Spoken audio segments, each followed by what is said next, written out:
One of the main reasons for producing this armchair tour of the Maggi Maritime Museum was simply because the building has some difficulties attached to it. For example, the upper deck of the building has an external stair, which is not accessible by any other means.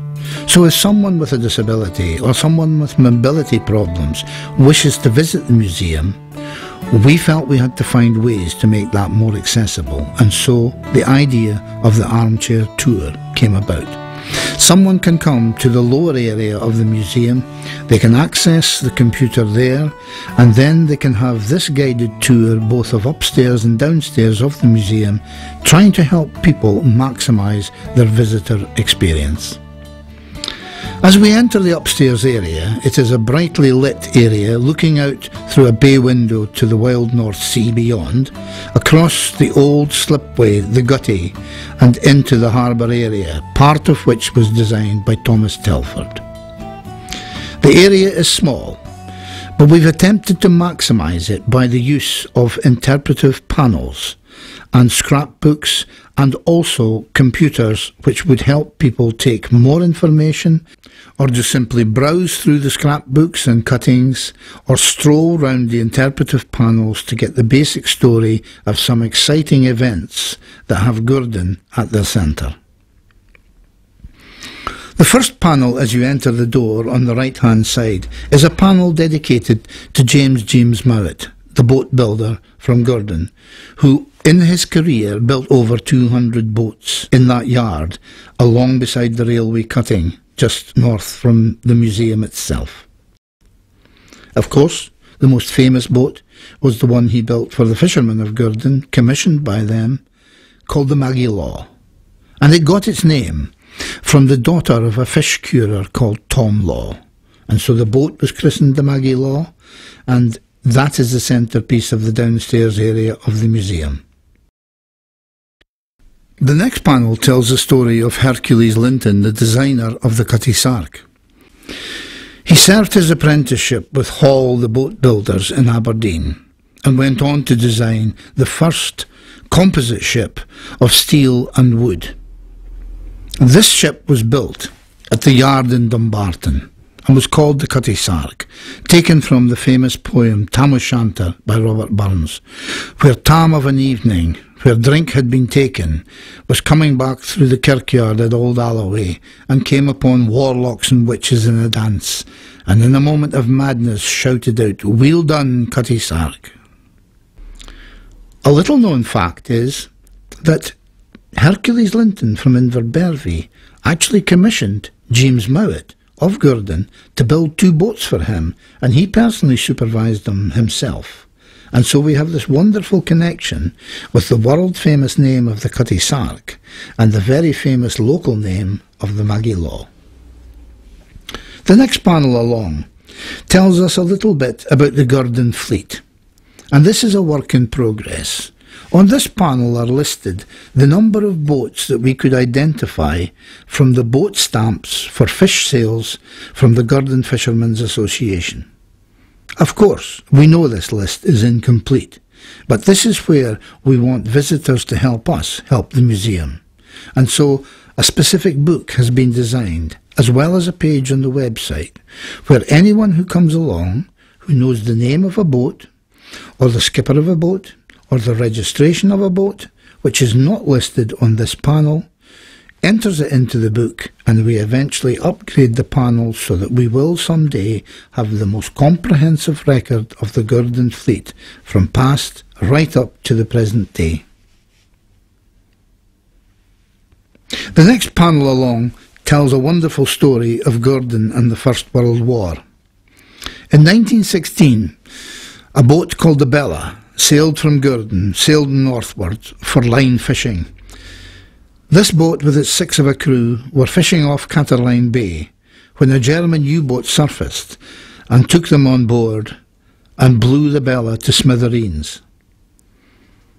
The 6 men were taken off to Germany as prisoners of war and worked in a forestry camp. When they returned to Gurdon, the skipper of the boat, Andrew Ritchie, bought himself another boat, and so delighted at being back in his native Gurdon, he called the boat the Happy Return.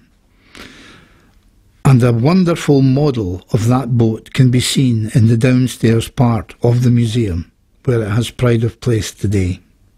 A great story, which tells how, a world war impacted on such small communities as Gurdon. The next panel along tells an even more remarkable story about John Cargill. John Cargill was a Gurdon man. He joined the Navy and he served on board the Carpathia. And as you know, the Carpathia was the cruise ship which went to the rescue of the Titanic on that fateful night. John, or Serge as he was known locally, was part of the crew who rescued over 400 people from the lifeboats of the Titanic on that dreadful night. In an interview, John tells of that night, where they were lowering coal sacks down the side of the cruise ship, the Carpathia, to the lifeboats, and the women and men in the lifeboats were placing children in these coal sacks and hauling them up to safety. Thanks to John and the crew of the Carpathia, they saved over 400 lives. Nothing, I would say, in relation to the lives that were lost that night, but that's another story. And if anyone wants more information about any of these stories, this whole area upstairs has links to various websites where you can go to other fisheries museums and expand your knowledge of any particular aspect of anything you see in the museum today. The last panel on the right-hand side of the upstairs of the museum is dedicated to the Gurdon lifeboats. It lists the crew, the skippers, and it lists the names of the lifeboats until their decommissioning in the 1960s, and there is a wonderful book written by Roy Suter which actually details all the call-outs, the payments made, and the hardships and the rescues of these wonderful men of Gurdon, who gave selflessly of themselves for the safety of others. The record of the lifeboat call-outs, the boards on which names and boats were recorded, are now held for safekeeping in the local village hall and can be accessed by asking for the key from the hall keeper who lives right next door. So we then come to the gable wall facing us. The gable wall has two maritime pictures which really are at the heart of Gurdon. On the one side is a man called Alec Welsh, seen red in the lines, ready to go to sea. And Alec is the father of Douglas Welsh and Sandy Welsh of Gurdon, who were fishermen in their own right and have some great stories to tell. To the right of this picture is a picture of a skipper called Peter Morrison. And Peter is shown in this photograph standing alongside a halibut which weighs 16 stone and is larger than him, hanging from the jib of a crane at the side of the harbour. So this gives a great insight into the past in terms of fishing and the working harbour of Gurdon. There is a plasma screen and television situated on this gable wall as well, so that presentations can be given about seabirds, about maritime rescue, about any topic related to the rich maritime heritage of Gurdon and the Kincardineshire coast. Coming from that gable wall, up the left-hand side of the museum, are 6 working areas for pupils or students or researchers to use, equipped with computers, printers, screens, etc., broken up at one point by the bay window which looks out over the old slipway, the Cutty, right out to the North Sea, and placed on that area is a powerful telescope so that people can make more of the area, the sea, the shipping as it goes past on any given day. Returning to the entrance of the museum on the upper deck, we have an interpretive panel called The Lost Villages. This panel depicts 4 villages along our coastline which have disappeared or were once regarded as key fishing settlements along our coast. The first one we come to if we were going north from Gurdon would be an inlet called Little John's Haven, which was a salmon bothy and has one cottage in the working area. Beyond that, the next village and settlement was called Shield Hill, a very important fishing settlement, and many people today from Gurdon and around had ancestors who were born and lived and worked at Shield Hill. Shield Hill sits just below the picturesque old kirk of Kinneff. North of Kinneff, between Breydon Bay and Todhead Lighthouse, lie the remains of an early fishing settlement. In old maps and in folklore, this village has been known by various names: Gawpool, Gawpol, Gap Hill, Gapple being just a few, giving reference to this old fishing settlement. Whatever the proper pronunciation, the story behind the demise of the village as a lost village is extremely interesting. It is suggested that in the 1750s this village was populated by 40 people living together as a fishing community, with 12 men manning 2 boats fishing out of Breydon Bay.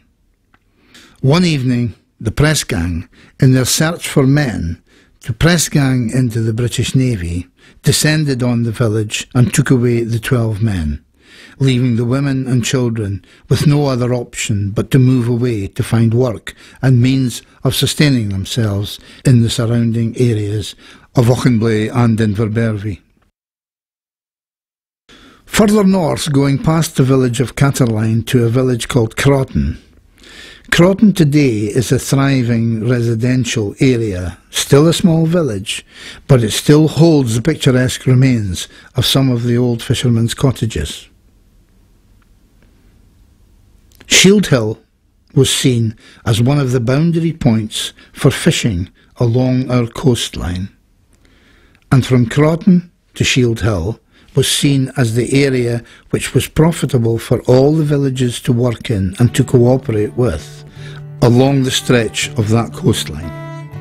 The idea behind the Lost Villages project was to work in partnership with the Old Kirk at Kinneff to see if we could actually lay down some of the heritage of these lost villages and show how the relationship between fishing, farming and the kirk worked together for the benefit of all. A display is available in the Old Kirk at Kinneff, which highlights some of the views and some of the routes to these lost settlements on our Kincardineshire coast. One interesting feature along the wall of the museum on the upper deck is an outline of the coastline which stretches from Cutty outside Stonehaven down to St Cyrus, with every possible area that we are aware of being marked. However, since this map was produced, many locals have asked why a particular area has not been mentioned, quite simply because we could not find it on any map. But what we are doing, same as with the fishing fleet, is we are noting all these different areas, and this map will be upgraded. What this map does is provides a reference to all the significant villages and historic events along the coastline from Cutty at Stonehaven to St Cyrus on the border of Angus. Since the opening of the museum, several interesting exhibits and artefacts have been handed in. One query led to a search for a knitting machine which had been handed in by a family when the museum originally opened in 1997. This machine was a circular knitting machine used for the manufacture of sea boot stockings. This was used by Andrew Freeman, who produced many pairs of these sea boot stockings for the fishermen of Gurdon. It's hoped that this machine can be brought back into use and that demonstrations for pupils and visitors can be given on this machine producing these stockings. A further hope might be that if we can find someone with the local expertise and skill, it may well be that we can actually produce sea boot stockings for sale to raise funds for the Maggi Maritime Museum. As we finish our tour of the upper deck of the museum, we have a display case which holds a wide range of navigational instruments, items associated with the manufacture and repair of fishing lines and nets, and a range of other exhibits associated with fishing past and present in this working harbour of Gordon.